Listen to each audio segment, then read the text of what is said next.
살면서 누구나 한 번쯤은 궁금해하지만 아무도 정확히 알려주지 않는 주제들을 선정해서 얕게 한번 파보겠습니다. 지적 대화를 위한 넓고 얕은 지식, 줄여서 지대널볕 55회 교육특집, 교육의 목적 지금 시작합니다. 한 주간 잘 보내셨습니까? 네. 네.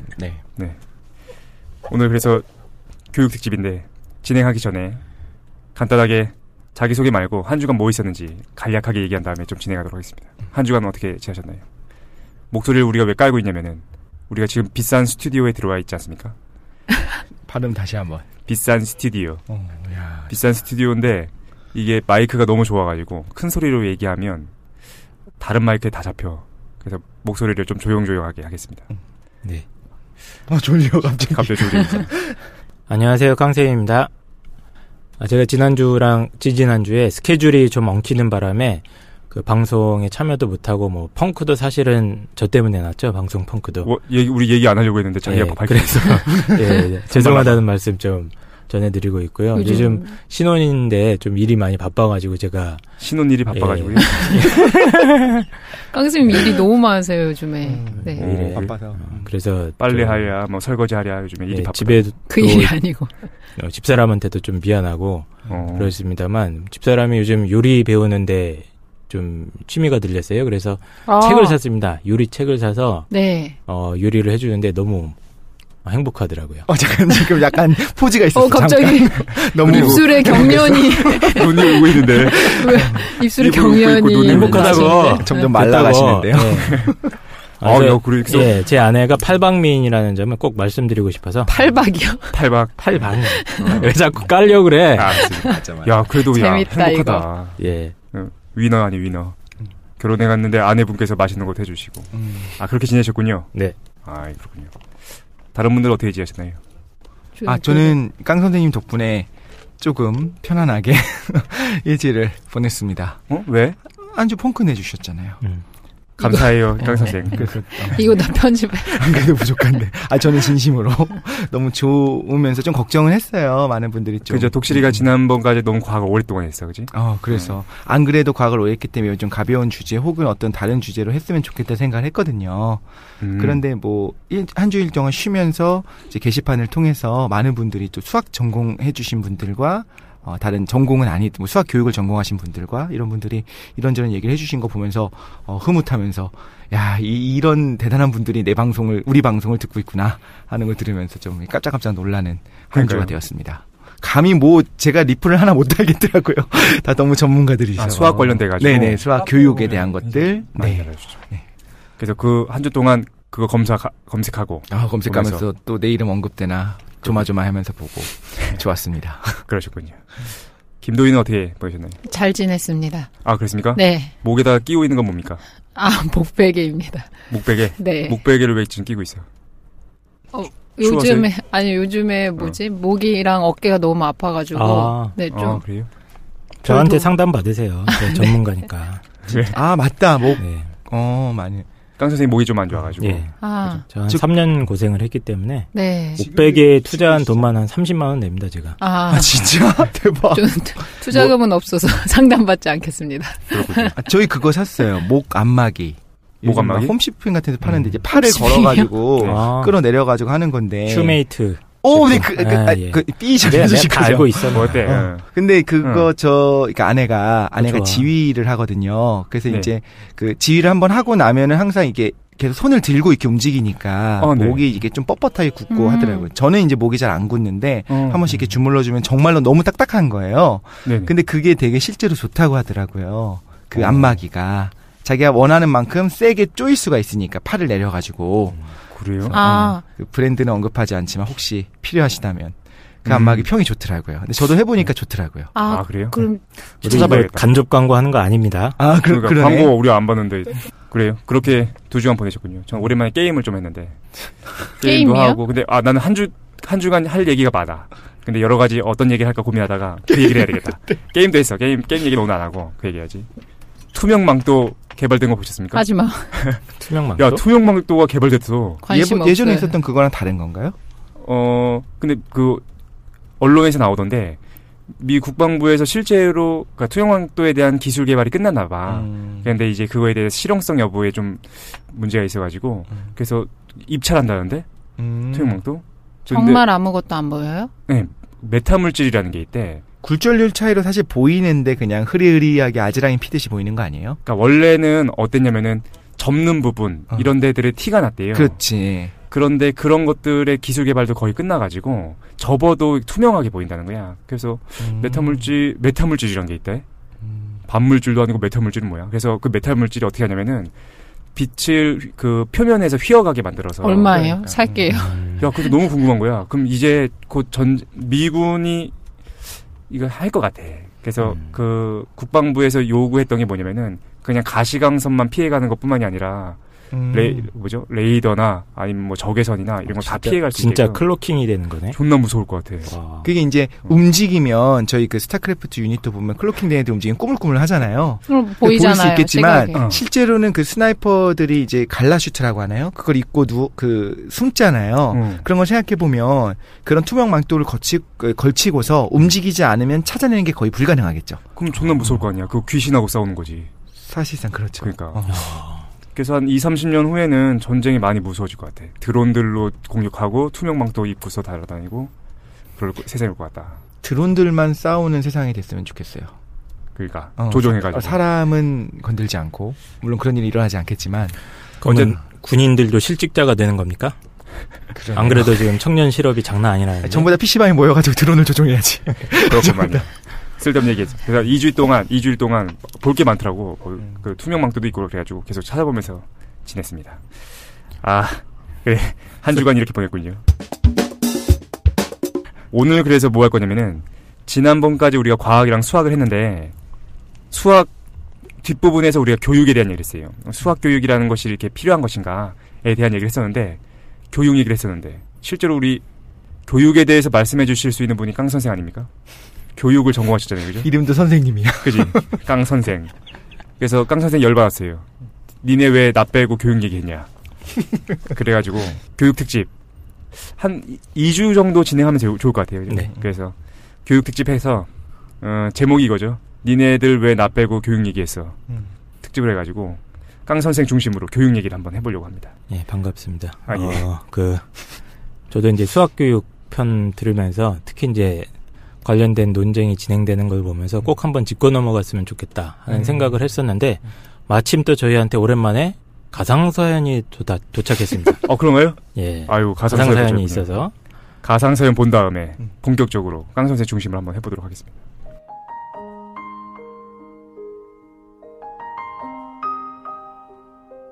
안녕하세요. 인천에서 학교를 다니는 중학교 남학생입니다. 이제 고등학교 입학을 앞두고 고민이 하나 생겼어요. 저는 전기나 기계에 관심이 많아서 공업고등학교에 진학하고 싶은데 부모님이 머리끄댕이를 잡으시네요. 부모님이 말씀하시길 기술자는 안 된다. 인문계 가서 대학에 가야 사람 구실한다. 하고 싶은 건 대학에 가서나 해라. 저는 그냥 라디오 해체해보고 조립하고 하는 게 재밌는데 왜 관심 없는 수학, 영어, 국어 이런 걸 배워야 하는 거죠? 모두가 꼭 동일한 교육을 받아야 하는 건가요? 지대너볕이 꼭 알려주세요.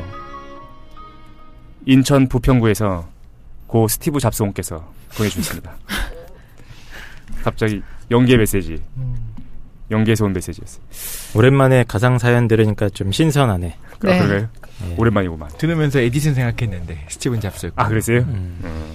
근데 이제 문제가 이거죠. 모두가 꼭 동일한 교육을 받아야 하는가 라는 거, 그죠? 그래서 오늘 교육 얘기 좀 본격적으로 진행해 보도록 하겠습니다. 네. 지난 시간에 수학교육의 필요성에 대한 논쟁에서부터 사실 오늘 주제가 시작을 하는 겁니다. 그래서 특히 모 패널님께서 수학교육의 필요성에 대해서 좀 이제 문제 제기를 많이 하셨는데 꽤 많은 분들이 좀 민감하게 반응을 하셨던 것 같아요. 그래서 수학교육이 불필요하다는 주장. 야, 모 패널 뭐 하는 거야? 왜 핸드폰 뭐 있어? 주장에 대해서 아주 뭐 어떻게 그렇게 당연한 것도 이해를 못하냐 뭐 이런 반응까지 있어가지고 사실 오히려 저는 이제 그런 네 얘기하는 거야, 네 얘기. 뒷목 잡고 쓰러지셨어. 내 말은 그런 게 아니었는데. 네. 그래서 그런 반응들을 보면서 좀 깜짝 놀랐거든요, 오히려. 그러니까 그분들이 오히려 당연하지 않은 걸 너무 당연히 여기는 게 아닌가 싶기도 했고. 그래요? 예. 이야, 이거 재밌겠는데, 오늘? 그래서. 지금, 지난 시간에. 분들을 모욕하시는 겁니까? 감사합니다. 사과하십시오. 이사 가실 듯. 배틀 전쟁. 배틀, 알겠습니다. 좋아. 네. 무덤을 파고 계시는군요. 이 논쟁에 사실 교육 철학 분야에서 굉장히 핵심적인 논쟁거리가 있어요. 깔려있는 겁니다. 그러니까 교육의 궁극적인 목적을 어디에 두어야 하느냐. 다시 말하면 우리가 교육을 할 때 무엇을 가르쳐야 되고 애들한테 또 왜 그걸 가르쳐야 되느냐. 요거랑 연결이 돼 있는 주제입니다.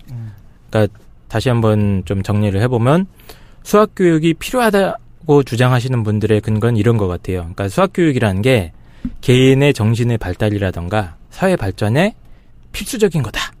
이런 주장을 하시죠.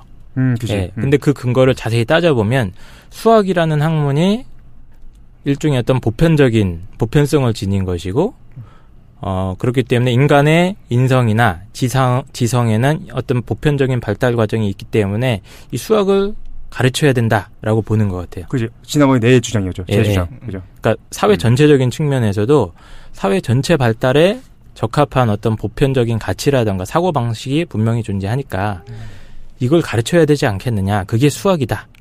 이렇게 정리를 한번 해볼 수 있을 것 같고. 수학도 그중에 하나가 되는 거죠. 수학 교육이 좀 꼭 해야 되는 건 아니지 않겠느냐라는 입장에서 보면은 교육에서 꼭 어떤 사회 전체적으로나 인간의 보편적인으로 중요한 것을 가르쳐야 되는 게 아니고 개인, 학생, 고유의 개성이 더 중요하다고 보는 겁니다. 고유의? 예. 개별 학생 그렇죠. 고유의 개성. 학생 고유의 흥미나 개성 혹은 그 친구들의 어떤 자율적인 의사결정권 이런 것들이 더 중요하다고 보는 거죠. 그래서 이 입장에서 중요하게 던지던 문제는 이겁니다. 과연 개인이나 사회의 발전에 어떤 획일적이고 보편적인 방향성이 정말 있는 거냐 이거죠. 오히려 개인이 가진 잠재력을 개발하기 위한 1:1 맞춤형 교육이 더 중요하지 않겠느냐 이렇게 문제 제기를 하는 겁니다. 그래서 오늘 방송은 교육 철학의 커다란 두 가지 입장을 한번 다뤄볼 거예요. 첫 번째는 아까 먼저 설명한 입장입니다. 그러니까 전통적인 입장 혹은 보수적 입장이라고 볼 수 있어요. 제가 앞으로는 그냥 보수라고 통칭을 하겠습니다. 보수요? 예, 민감하다. 보수. 교육계에서도 진보, 보수 뭐 이런 얘기가 많이 나눠지잖아요. 교육감 얘기할 때도. 예, 특히 이제 교육감 얘기할 때도 야 보수 진보 하니까 사람들이 헷갈리는 거야. 진보 교육감은 그럼 뭐 애들한테 다 죽창 들고 일어나서 정부를 전복시키자 이런 주장을 하는 사람들이냐? 공산화 아닙니까? 공산화를 주장하는 사람들이냐? 아니었어요? 그건 아니거든요. 아니었어요? 예, 그러니까 순수하게 교육 철학 혹은 교육 이념적인 입장에서 보면 보수적인 입장이라는 건 이런 겁니다. 그러니까 교육의 목적은 인류와 사회가 발견한 어떤 보편적인 진리나 가치의 체계를 가르치는 거다라고 보는 거예요. 보수가. 그렇죠. 교육에서의 보수. 그렇죠. 말하는 거죠. 예. 그러니까 이제 깡 선생님께서 일단 먼저 지적해 주시는 거는 정치에서의 보수 진보라는 것과 교육에서의 보수 진보라는 어휘는 동일하지 보수 진보라는 거. 하지만 좀 구분해서 봐야 된다라는 거예요. 그렇죠. 예. 그럼 실제로는 정치적으로는 진보지만 교육적으로는 자기는 보수를 지지하는 사람도 충분히 있을 수 있는 거예요. 많죠. 그런 분들도 많죠. 그러니까 교육계에서 보수와 진보를 가르는 기준도 여러 가지가 있는데 그중에 굉장히 중요한 기준 중에 하나입니다. 그러니까 교육의 목적 자체를 어떤 보편적인 진리나 가치 체계를 전수하는 것에 두는 입장이 있는 거고요. 그걸 그렇죠? 교육에서 보죠. 예. 이 입장에 따르면 수학은 무조건 가르쳐야 되는 거야. 이만한 게 없거든. 그지. 보편적 진리. 여기 잠깐 얘기를 해야 될 것 같은 게 지난번에 수학을 얘기했었던 거에서 수학 교육의 필요성은 아니었고 제가 사실 처음에 발제를 할 때 의도했던 거는 이 정도의 난이도까지 하는 것이 적합하냐는 거였거든요. 그러니까 체육을 안 할 수 없지. 근데 모든 사람이 체육을 모든 종류의 구기를 다 배우지 않잖아요. 그 음악 교육도 이제 안 배우는 나라도 물론인데 우리나라 같은 경우 음악 교육을 배우는데 예를 들면 뭐 바의 평균율 같은 거 모두 배우고 화성학 배우고 시창청음 이런 거 안 배우잖아요. 근데 수학은 그거 대비 다른 과목들 대비 좀 어려운 부분이 있지 않냐. 이 정도까지 배우는 게 과연 합리적이고 이렇게 하는 것이 맞냐는 사실 주장이었고, 지난번에 그 문제가 됐었던 패널, 김도희님이나 다른 분들도 했던 거는 수학 교육을 안 배워도 된다는 건 아니었어요. 그쵸, 당연히. 당연히 배우는 게 맞는데, 이 정도까지 강조할 필요는 없다. 이 정도 난이도까지. 다른 건 이렇게까지 안 하지 않냐. 이 얘기였었던 거였죠. 그러니까 지난 시간에 했던 얘기랑 우리가 연장선상에 있지만 좀 차이가 있다는 거야. 그렇죠. 네. 그러니까 지난번 거 같은 경우에는 지금 현재 수학의 정도로 교육하는 것이 적합한가에 대한 얘기였다고 한다면 그렇죠. 네. 오늘 이제 강 선생이 해주시는 거는 그걸 좀 일반화시켜서 전통적인 교육관으로서의 보수적 교육관과 진보적 교육관. 그리고 지금 정리해 주셨을 때 한 거는 그 보수의 측면에서는 김도희는 왜 빵 터졌어? 아니. 죄송합니다. 자꾸 문제의 패널이라고 하니까 그런 그런 지칭을 태어서 처음 들어봤어요. 무슨 앞에 문제가 붙는다는 거. 그랬군요. 네. 근데 일단 강 선생께서 지금까지 이제 보수적인 측면에서 그러면 이제 그의 반대에서 전통적인 혹은 보수적인 입장에 반대 진영에 있는 사람들은 대안적 입장 혹은 진보적 입장이라고 그냥 통칭을 하겠습니다. 이 입장에 따르면 수학을 가르치지 말자는 건 아니에요. 그렇죠. 그런 사람은 당연히 없는데 어떤 과목을 강조해야 되고 그 과목을 가르치는 방식은 어떠해야 되고 이런 데 있어서 이 사람들은 철저하게 아이의 개성과 자율성을 더 중요하게 놓자고 보는 입장인 겁니다. 네. 그래서 이 두 가지 입장을 좀 이해를 하는 것이 우리가 뭐 교육감 선거를 한다거나 요즘 막 혁신학교 이런 것도 많이 들어서고 있어요. 네. 그럼 혁신학교가 빨갱이를 키우는 학교냐? 전혀 그렇지 않거든요. 그러니까 교육의 방식이라든가 뭐 목적에 있어서 조금 다른 지점에 전통적인 획일적인 교육만 했던 방식에 좀 다른 지점에 있는 학교거든요. 그러니까 우리가 이런 교육 현상을 이해하려면 오늘 방송이 꼭 필요하지 않을까. 일단 어휘의 구분이 이렇게 된 거네. 보수와 진보 그리고 전통과 대안 이 두 가지가 대비되는 용어다라는 거예요. 그래서 갑자기 궁금한데 그러니까 전통이나 보수적 교육과는 일단은 진리를 개별 학생보다 더 중요하게 생각하는 것 같아. 그렇죠. 이제 보편적인 뭔가가 있다고 보는 거야. 그러니까 진리를 가만히 냅두고 그 학생들을 거기 맞춰야 되는 거야. 그치? 그렇죠. 주입식이 되는 거예요. 그러다가 보니까. 그다음에 대안이나 진보 같은 경우에는 학생이 중요하고 학생들이 배울 것들, 학생을 가만히 냅두고 학생들이 배워야 되는 것들을 학생들한테 갖다 맞춘다는 거죠. 오히려 학생이 자기 스스로 찾아나가는 거야. 그렇지. 그러면 갑자기 궁금한데 평가는 대안적 그 교육에서는 평가를 어떻게 합니까? 그런 평가 방식에 대한 그것도 굉장히 중요한 건데 대안교육 쪽에서 얘기하는 평가 같은 거는 주로 이제 과정 중심 평가. 과정을 중심으로. 기존에는 이제 그 결과만 놓고 평가를 했다면 이거는 수행 과정을 평가하겠다. 그래서 요즘 학교에 가보면 수행 평가라고 있습니다. 중고등학교에. 그게 괜히 도입된 게 아니고 이런 어떤 철학적인 배경이 있는 거예요.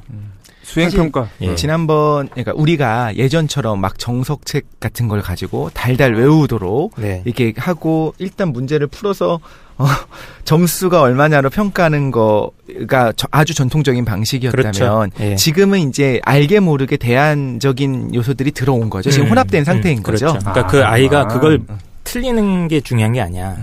오히려 그 틀리는 과정에서 자기 스스로 어떤 지식을 형성해 나가느냐 그 과정 자체를 중시하기 때문에 이 사람들은 평가하는 데 있어서도 좀 다른 각도를 취하는데요. 일단 완벽하게 대비되는 건 아니군요. 그러니까 이 대비라는 정도의 게 차이인 거야? 정도의 차이죠, 사실은. 그러니까 현실적으로는 두 가지가 항상 섞여 있어요. 그렇지. 현실적으로 섞여 있는데 대비는 되지. 그러나 아주 논리적으로 좀 날카롭게 나눠보자면 극렬하게 대비되는 지점이 있는 거예요.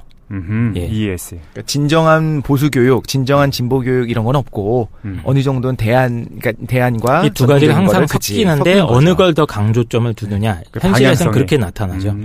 그래서 아주 옛날로 한번 돌아가 보죠. 선사시대. 근데 죄송한데 저도 질문할 거 있는데 그 깡생께서 지금 말씀해 주신 게 교육학에서 기본적으로 가르치는 커리큘럼 이렇게 정립돼 있다라는 말씀이시죠. 뭐가 궁금한 지점이냐면 그러니까 보편 철학이나 우리가 발견한 진리가 있다라고 하는 데는 그 진리를 학생들한테 주입하거나 그 진리를 가르치는 게 목적이라고 하셨잖아요. 학생들의 다양성보다는.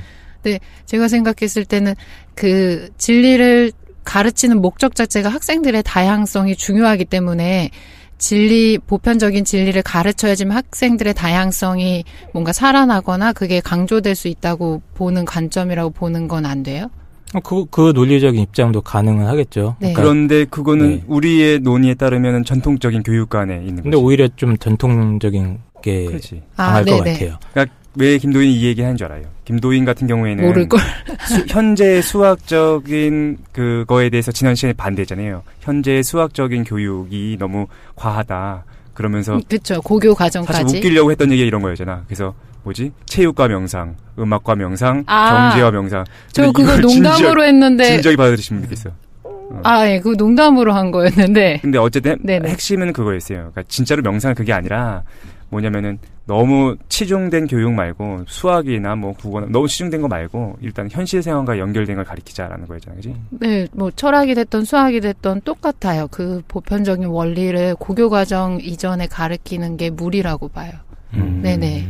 이거에 사실 얘기할 건 있었었는데, 그러니까 의도는 알겠는데 뭐가 있냐면 그 수학에 있어서는 수학은 시기가 지나면은 못 배워요. 머리가 굳어버립니다. 그래서 그러니까 이거는 제가 찬성하거나 반대하는 건 아니고 사실 중립적이고 잘 모르겠는데 수학을 어린 시절에 일단은 우겨넣기 식으로 주입을 하면은 어떤 사람들은 굉장히 불행해지겠죠. 근데 어떤 사람들은 그렇게 집어넣었을 때 물론 중요한 부분을 잡고 나가야겠지만 그렇게 일단 우겨 넣는 시기가 있어요. 그 시기를 놓치면 예를 들면 다 커갖고 이제 30이 됐는데 이제 오니까 수학이 재밌어서 이제부터 배우기 시작할 거야. 가능하죠. 그런데 뭔가 학계에서 두각을 나타낸 수학자는 예를 들면 30살에 수학을 시작한다면 불가능합니다. 예를 들면 수학계 노벨상이라고 하는 필즈상 같은 게 있는데 이게 4년에 한 번씩 주거든요. 일단은 그러면 요 얘기는 근데 이따가 토론할 거죠, 우리 이거. 근데 이건 수학 얘기니까. 수학 얘기니까. 아까랑은 다 이건 보편 교육을 얘기하실 거고 사실 지난 방송에 AS까지는 아니지만 좀 얘기하고 싶었던 이거였거든요. 그 수학계 노벨상이라고 필즈상은 4년마다 한 번씩 주는 게 있는데 나이 제한이 40세가 있어요. 이거는. 왜? 그 필즈는 이렇게 얘기를 했대요. 이미 이루어진 업적을 기리기 위해서 주는 것뿐만 아니라 일단 장래에 상을 주고 난 다음에 그 이후에도 좋은 성과를 내라고 장려하고 격려하려는 의미로 주는 거다. 그러니까 너무 나이 많은 사람을 주면 그 이후에는 성과를 내기 힘들다는 거예요. 현실적으로. 그리고 고드프리 헤럴드 하디라고 하는 수학자이자 그 생물에서 하디바인베르크 법칙을 하고 하셨던 분이 있거든요. 이분은 뭐라고 또 얘기를 했냐면 이거 생물에서 하디바인베르크 법칙이라에서의 그 하디입니다. 혹은 프리의 급수를 히드라요? 하디라고 하는 분이 있는데 이분은 50세 이후로 수학적으로 새로운 정리를 발견한 걸 본 적이 없다 이렇게 얘기를 해요. 그러니까 수학적으로 굉장히 두각을 나타내는 성과들이 언제 나오냐면 20대에 많이 나와요. 늦어도 30대. 그렇기 때문에 어떻게 보면 정말 두각을 나타낼 수 있는 기초 과학적인 혹은 수학자를 키워내기 위해서는 일단 우겨 넣기를 해야 될 수도 있어요. 우겨 넣는다는 표현을 지금 굉장히 좀 거칠게 사용했는데 일단 그렇게 할 때 일부 엘리트들한테는 그게 더 좋을 수 있긴 하다는 거죠. 소수의 필즈상 수상 가능한 학생들을 키우기 위해 모든 학생들한테 어렸을 때 수학을 가르쳐야 된다는 주장이시군요. 주장을 안 한 거죠. 근데 그런 부분이 있다. 그러니까 나이가 들어서 그때 가서 너가 하고 싶으면 기초과학을 그때 배워라. 수학적인 것도 그때 배워라라고 하면 그때 이미 늦는다는 거. 예를 들면 늙은 사람은 수학을 못한다는 뜻인가요? 그렇죠. 네. 저도 이제 늦었고요. 언어적인 것도 학생이 어린애들이 언어를 키우는 시기가 있잖아요. 6살이 지나고 나면 그때부터 언어 습득이 사실 모국어처럼 하는 건 불가능에 가까워지는 것처럼 실제로 수학도 시기가 있다라는 거고. 그러니까 지금 주장하는 건 아니야. 주장이 아니죠. 설명하는 거예요. 네. 현실은 사실 이렇다라는 거지. 그런 부분이 있다. 그럼 이제 우리가 논쟁해야 되는 거는 보편적인 사람들의 행복, 보편적인 학생들의 행복을 더 중요시해야 되느냐, 아니면 소수의 엘리트를 키우는 것이 실제로 국가 경쟁력이 중요하긴 하잖아요. 그러니까 그 부분으로 하여금 전체 사회를 견인해 가도록 해야 될 것이냐. 이 부분에 대해서는 논쟁의 여진이 있겠지만 수학 교육을 빨리 해야 된다는 거에 대해서는 보통은 이견이 없다는 거죠. 일단 오늘 얘기랑 연결될 것 같긴 해요.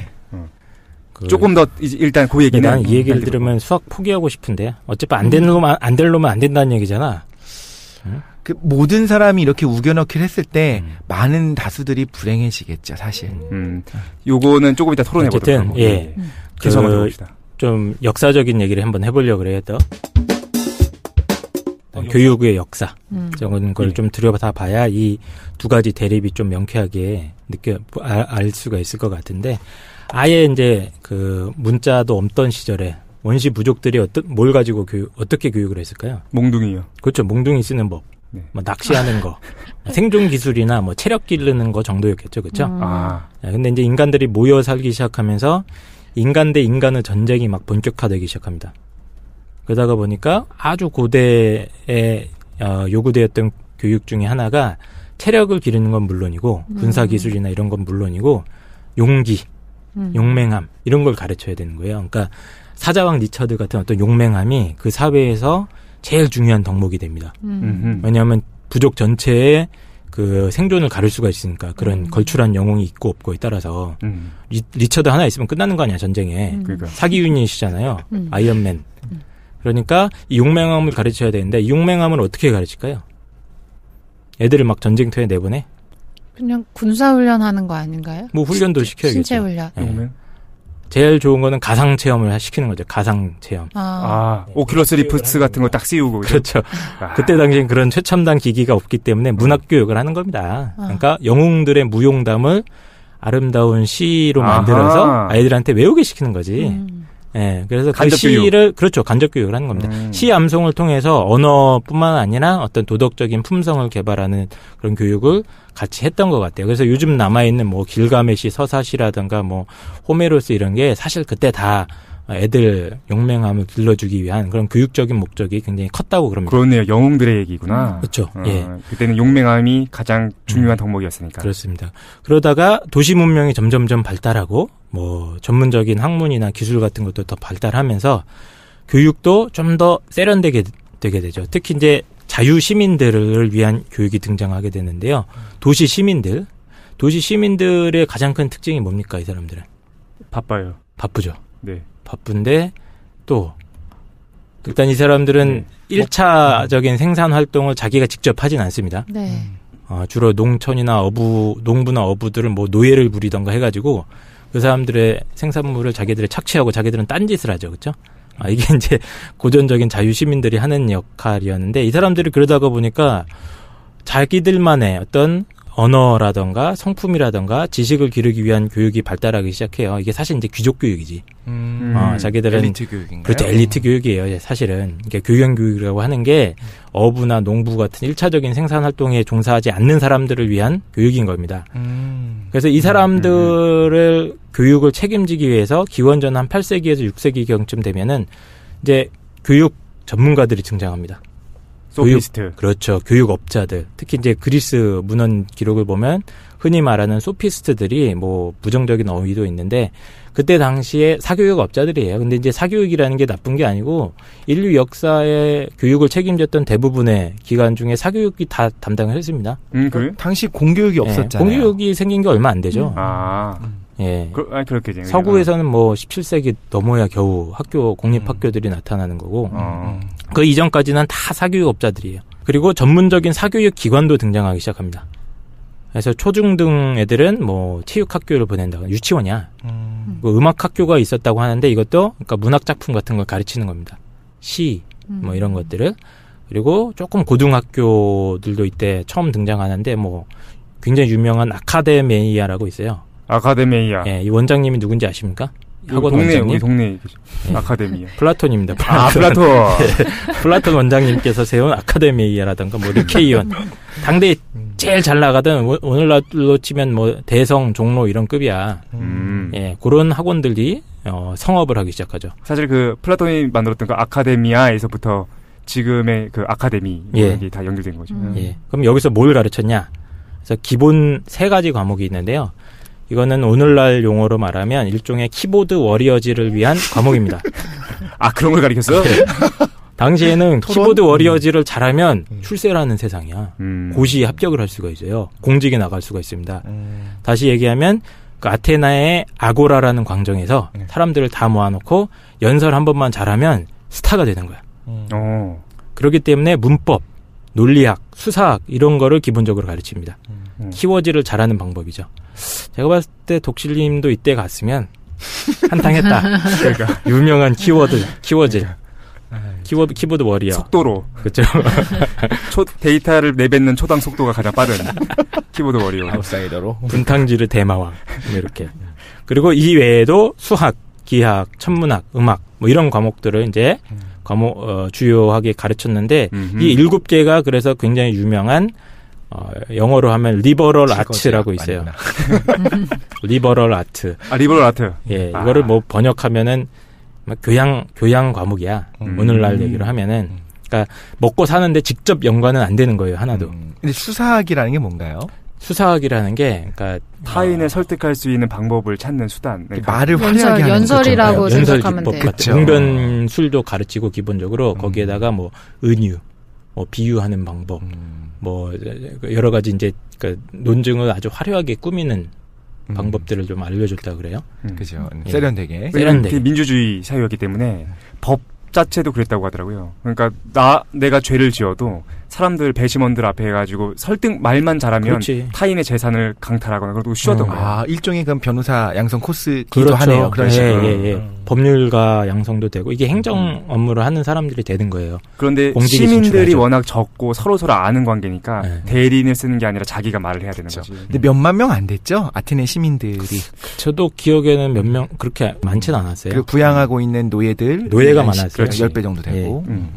그래서 이 교양 과목이 이때부터 생기는 겁니다. 그래서 이게 사실은 중세 이후에서 오늘날까지도 막 이어지던 그런 전통이 되는데 교육 철학에 있어서 굉장히 중요한 문헌이 하나 이제 등장을 합니다. 아까 잠깐 얘기가 나왔던 그리스 최고의 어학원 원장님 플라톤 선생님의 대화편 중에 메논이라는 편이 있습니다. 메논. 그래서 교육과 관련된 플라톤의 언급이 많이 있는데 이게 굉장히 중요하게 많이 언급이 되는 책이에요.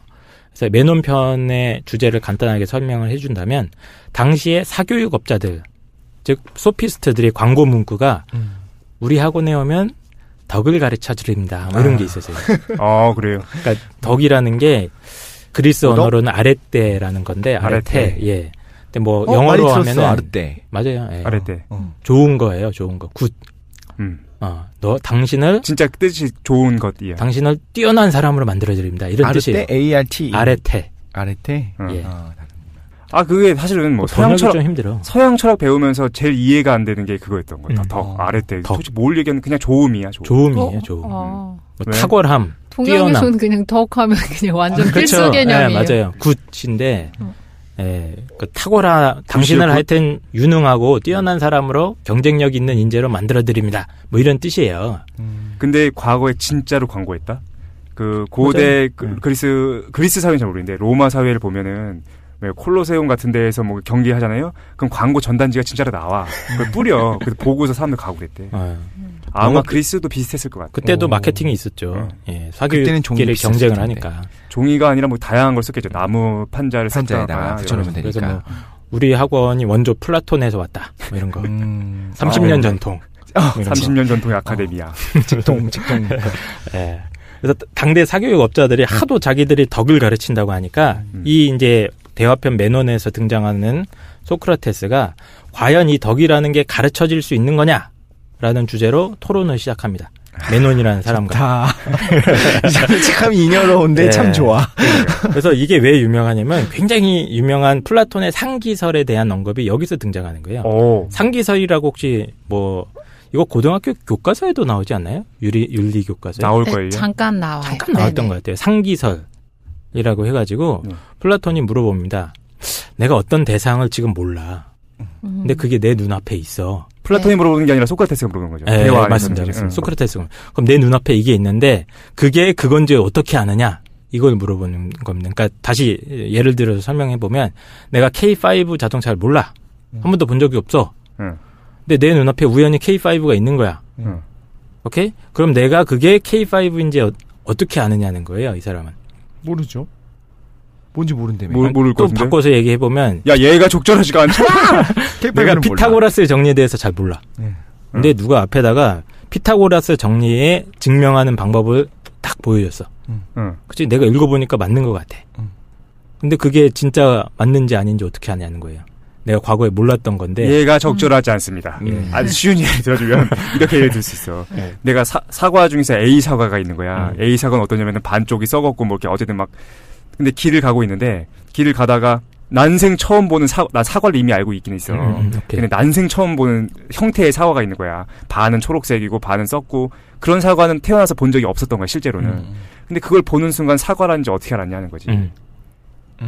이해도 좋지 않네. 약간 뭐 본질 얘기하는 건가요? 그런 거?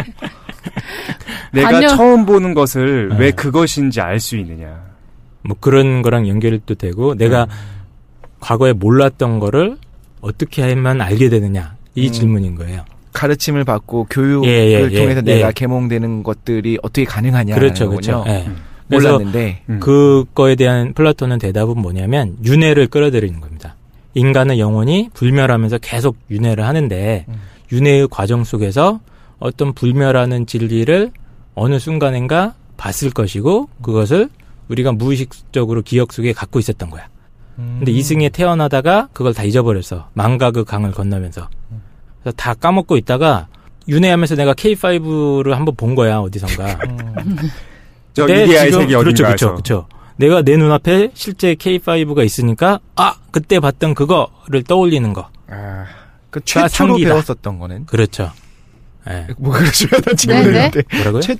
최초로 그걸 배웠었던 때는 어떻게 알았었을 수가 있어요? 그러니까 이미 내가 알고 있었다라는 영혼의 세계에서. 그러니까 그 가정을 하는 윤회 거죠. 과정 중에 있었다는 거잖아요. 그럼 정말로 그 윤회 과정 중 최초에는 어떻게 알 수 있냐는 거죠. 윤회 과정 중보다도 그 어떤 윤회와 윤회 사이에 그 어떤 절대적 공간에서 봤겠지. 이데아의 세계에서. 그러니까 이거를 약간 전생에 본 게 아니라 플라톤 문헌 읽을 때 약간 이게 비유적인 걸 수도 있어요. 그러니까 이 얘기의 핵심은 뭐냐면 아니야 비유가 아니라 이건 진리입니다. 제가 봤을 때는 참 비유적인 것도 있는데 진리를 봤다. 플라톤의 논의의 핵심은 인간이 어떤 진리, 객관적인 진리에 대한 인식이 내가 태어나기 이전에 있었다. 어떤 선천적인 것 속에 잠재되어 있는 게 아니냐라는 관점인 거예요. 이 사람은. 영혼들의 여행을 참고해요. 그렇지. 영혼들의 여행 과정 속에서 내가 기존에 참고하십시오. 어떤 참된 진리를 알고 있었는데 그게 이승의 세계에 와가지고 떠오르는 거다. 서양 철학을 듣다 보면 진짜 좀 그 줄기가 좀 느껴지는 것 같아요. 그렇죠. 칸트가 얘기했었던 칸트도 이제 디지털 카메라의 어떤 사람들의 회로가 다 비슷하다고 지난번에 예를 들어주셨잖아요. 네. 그것도 일종의 인간이라고 하는 거는 그런 걸 알 수 있게 선험적으로 알 수 있게 되어 있다라는 것 좀 맞는 거잖아요. 맞아요. 그 두 가지 전통이 있어. 그래서 처음부터 내가 어떤 지식이라는 것을 갖고 있거나 가졌었거나 알 수 있게 태어났다라는 것들. 반면에 귀납적으로 종합한 것들만을 지식을 얻게 된다라는 경험론적인 입장이 있는 거고 그 뿌리가 여기서 이제 나오는 거죠. 그러니까 이 사람들이 찾고자 하는 거는 진짜로 참된 지식이 뭐냐를 자꾸 묻는 건데 그 근거를 인간의 어떤 선천적이고 선험적인 영역 안에서 자꾸 찾으려고 하는 거야. 플라톤이 그 처음 시발점을 지금 제시를 하는 겁니다. 이상한 윤회설을 좀 끌어들여서. 예. 저걸로 그 드립할 줄 알았어. 이 소크라테스가 이 문헌에서 보면 노예 소년을 데리고 와요. 그래서 얘를 가지고 수학 문제를 풀게 만들어. 근데 얘는 수학 교육을 한 번도 받아본 적이 없는 거야. 근데 이렇게 가르쳐 주니까 자기가 뭐 한 번 틀리고 한 몇 번 잘못하더니 나중에는 올바른 결론으로 유도하거든요. 그러니까 이걸 보고서 야 이걸 봐라. 한 번도 수학 교육을 받은 적이 없는데 얘가 수학 문제를 이렇게 푸는 걸로 봐서 선천적으로 뭔가 얘가 갖고 있었던 게 아니냐라는 논증을 하는 거죠. 그러니까 과거의 귀족이었을 수도 있는데 지금 노예로 삼아도 되는 건가요? 근데 그 당시엔 괜찮았나요, 그게? 그때는 뭐 전쟁 결과로 그렇게 되니까. 예. 저쪽 왕족도 내가 데리고 오면 노예되는군요. 예, 그렇죠. 예. 그래서 맨혼편에서 이 상기설이 나오는데 이 맨혼편의 중요한 결론 중에 하나가 이겁니다. 그러니까 교육자들이 과연 덕을 가르친다고 하는데 그 덕이라는 게 어떤 성격을 가져야 되는 거냐 하는 질문에 대해서 대답을 하는 거예요. 다시 말해서 교육자들이 가르쳐야 될 거는 뭐냐면 상대적이고 우연적으로 옳은 어떤 지식이면 안 돼요. 그러니까 예를 들어서 독실이가 커피를 한번 갈아서 내려봤어. 그때 맛있어. 그래서 결론을 내리는 거야. 야, 내가 내려본 방식이 진리다. 그렇지. 맞습니다. 커피숍에서 용드립. 예, 용드립하고. 그래서 자기가 학원을 내서 애들을 가르쳤어. 프루트 드립. 근데 플라톤 입장에 따르면 이거는 상대적이고 지가 한번 해봤더니 좀 괜찮게 나온 거지. 근데 이걸 가지고 가르쳐서는 안 된다는 거예요. 플라톤이 이거를 올바른 판단이라고 그래요. 오르타독사라고. 그러니까 개인의 의견인데 한국어랑 비슷해요. 오르타독사. 개인의 의견인데 주관적으로 한 번 정도 오를 수는 있어 그게. 예. 근데 그걸 가르치면 안 되고 가르칠 때는 보편적으로 타당할 수 있는 것. 혹은 어떤 타당한 근거가 있어서 필연적으로 그렇게 성립될 수밖에 없는 지식을 가르쳐야 된다. 상기된 것. 저는 그렇죠. 지금 플라톤 얘기를 들으면서 제가 평소에 생각하는 건 좀 비슷한 생각이 들었는데. 그래요? 뭔가 이게 철학이든 뭐든 이렇게 이야기를 할 때 반박을 하면서 발레를 들잖아요. 이게 보편적인 게 아닌데 왜 얘기하냐. 맞아요, 플라톤도 맞아요. 좀 비슷하게 했던 거죠. 날 따라했네. 그 전통이야. 그 전통. 서구적 전통. 절대적인 너는 소크라테스의 화신이야. 내가 봤을 때. 소크라테스 이상한. 플라톤 대화편을 읽으면 독실이가 나옵니다. 정말입니다. 배부른 돼지. 그래서 어쨌든 그러니까 그거의 핵심인 거야. 그게 뭐냐면은 완벽한 진리가 도달할 수 있다는 거야. 그 상기된 것이어야 되는 거고. 근데 소피스트들 같은 경우에는 완벽한 진리, 보편적 진리를 얘기하는 게 아니라 약을 판 거지. 지가 아는 것만 얘기한다. 그래서 이걸 에피스테메라고 하는데 그 이 사람에 따르면 보편 타당하고 이제 절대적인 지식인 거죠. 그래서 막 어떤 점쟁이가 야 올해 7월에 수기운이 많으니까 큰 비가 내린다. 그랬더니 진짜 많으니까? 내렸어. 수의 기운. 수기운. 물기운이 많으니까 7월에 큰 비가 내리니까 진짜 내렸어. 그럼 그 사람이 판단이 진리인가요? 수기운이 많았죠. 진리. 7월에는 원래 비가 많이 내리는 거 아니야? 그러니까 이런 거는 보편적으로 뭐 누구나 동의할 수 있는 차원의 근거를 제시할 수가 없는 좀 주관적인 차원인 거예요. 그러니까 결론적으로 맞을 수는 있어요. 7월에 진짜 비가 많이 내린다. 근데 플라톤에 따르면 단지 그게 상대적으로 한 번 오른 거 가지고 그거를 진리라고 할 수 없다는 겁니다. 순간 얘기를 듣자마자 그 약국 가면 약간 한방약을 같이 파는 약국이 있어요. 거기 가면 그러니까 실제로 제대로 한의학을 배운 분이 아니겠는데 그런 분 말씀을 하세요. 그러니까 눈이 안 좋은 거는 간이 뜨거워서 그렇다. 맞아. 그런 거 있죠. 어떤 기운 우리 몸에서 간이 차가워서 뜨거워서 뭐 눈이 안 좋아지고 손이 안 좋아지고 막 이렇게 저리고 막 그 지금 방금 전에 수기운 말씀하시자마자 약간 그런 느낌이 들었어요. 그러니까 논리적 정합성이 없고 증거가 없는데 일단 경험적으로 얻어진 거잖아요. 7월에 그렇죠. 비가 많이 온다는 것도 마찬가지고. 이거 근데 그거랑 연결시키면 이거는 문제되지 않아요? 왜냐면 한의학 전공하시는 분들은 그거 또 거기에 대해서 지금 한의학 전공하시는 분들을 지금 모독하신 겁니까? 그래서 지금 한의학을 제대로 안 배웠겠지만 이래고 얘기 딱 다르죠. 그러면 지금 약국에 계신 분들은 한의학을 제대로 안 배우셨다고? 저는 그건 맞는 것 같아요. 왜냐하면 저한테 그 얘기를 했었어요. 눈이 불편할 때 이건 간이 뜨거워서 그런 거다. 그래서 그걸 시킬 수 있는 걸 먹어야 된다. 그럼 설명 방식은 그럴 듯한데 안 그럴 듯해요. 전혀 그럴 듯하지 않아. 난 모르겠어 나는. 그래요? 저도 사실 거기에 좀 비판적인 입장이긴 하네요. 김도희는 사상의학 같은 거가 맞다고? 아니요, 뭐 모든 게 옳다고 볼 수 없지만 지금 한의학에서 굉장히 체계적 커리큘럼 만들어 놓으시고 그리고 저는 그 책들 좋아해가지고 많이 보는데. 근데 독실이는 왜 비판하는 거냐면은 그게 인과관계를 통해서 만들어진 학문이 아니라 그냥 상관관계. 아주 경험적인 거? 그렇지.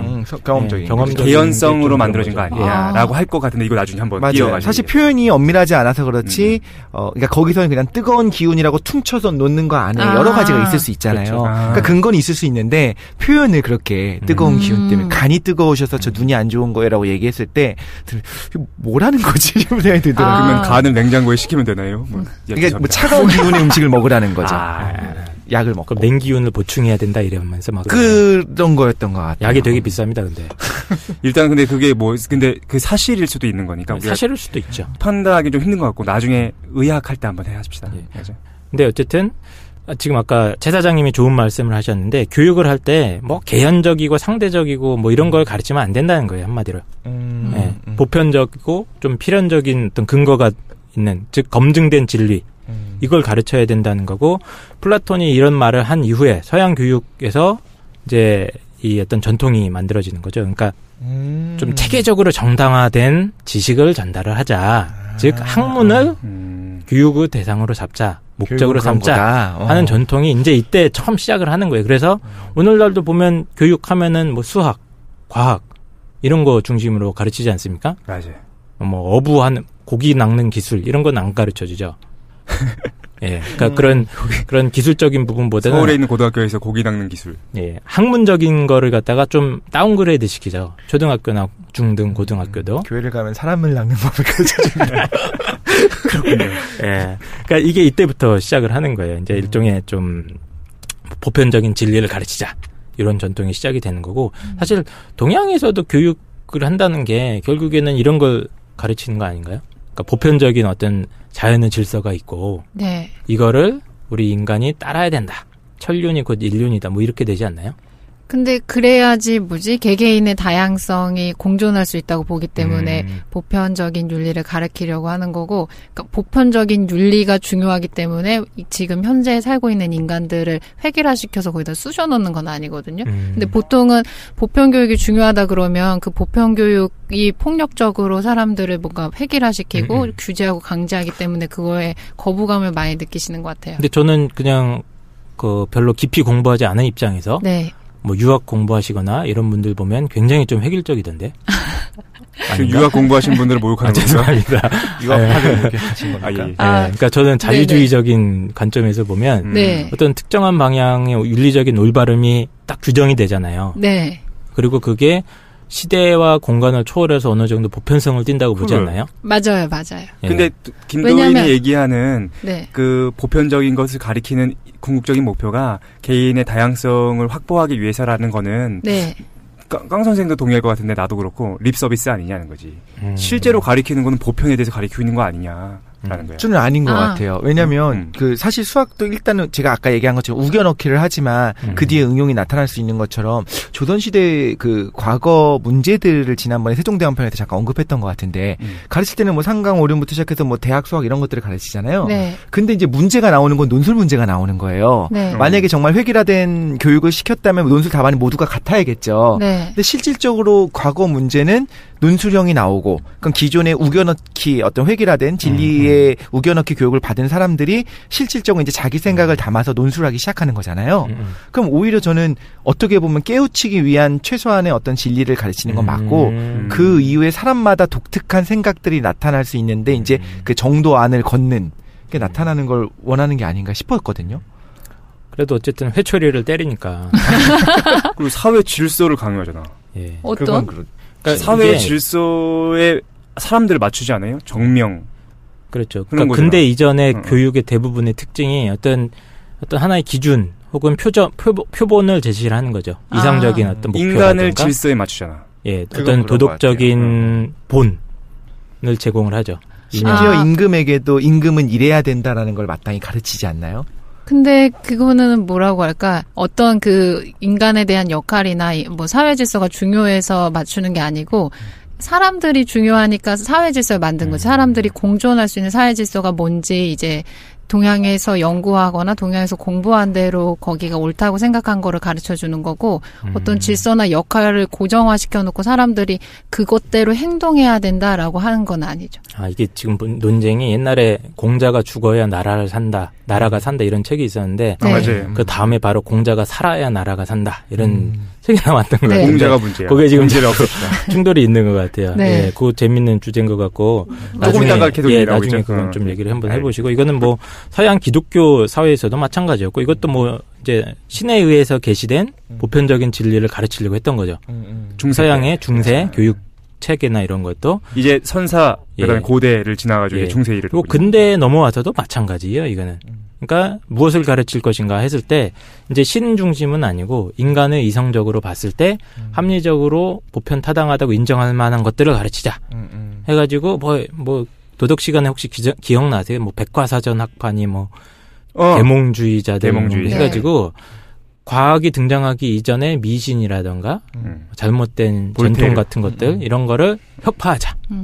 과학적인 지식을 바탕으로 해서 교육과정이나 이런 거에 이제 근대 과학이나 이런 게 강력하게 힘을 미치게 되는 거죠.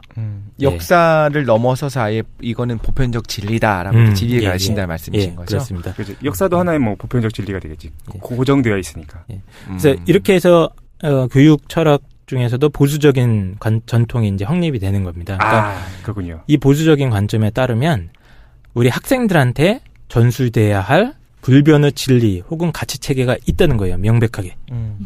그렇기 때문에 교육은 아주 적극적인 형태로 학생들의 인생에 개입을 해야 되는 겁니다.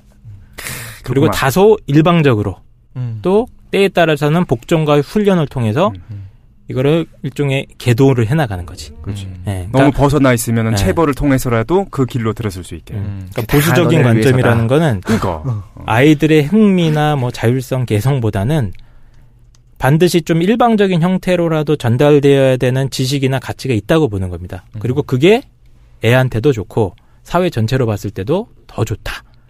라고 같이 판단을 하는 거죠. 이게 보수적인 교육관의 핵심인 거고요. 이게 그냥 옛날에 있었던 관점이 아니고 지금도 굉장히 많은 사람들이 이 입장을 지지하고 있고 현대 교육 과정, 그러니까 우리나라에서도 뭐 초중등, 뭐 대학까지 교육 과정을 구성하는 굉장히 강력한 입장입니다. 그리고 일반적으로 우리가 생각할 때의 교육이 바로 이 전통적인 그렇죠. 측면에서 교육관이죠. 예. 사실 너무 들으면 마땅하죠. 예. 마땅하죠. 보통 교육하면 이런 이미지를 떠오를 거예요. 그래서 현대 교육 철학 중에서도 뭐 강력한 입장 중에 하나가 항존주의라고 있어요. 퍼머넌틀리즘 뭐 이렇게 해가지고 항존주의요? 예. 그러니까 보수적인 입장을 좀 더 세련되게 다듬은 거예요. 그냥 핵심은 우리 인간 사회에 전달해야 될 어떤 보편적인 진리가 있는 거야. 가치 체계가 있는 거고. 오케이. 예. 그렇기 때문에 학생은 이 세상의 어떤 본질적인 요소, 즉 진리를 공부해야 되는 거지 시대에 따라서 자꾸 달라지는 지식에 급급해서만 안 된다 이런 겁니다. 체육과 명상, 예.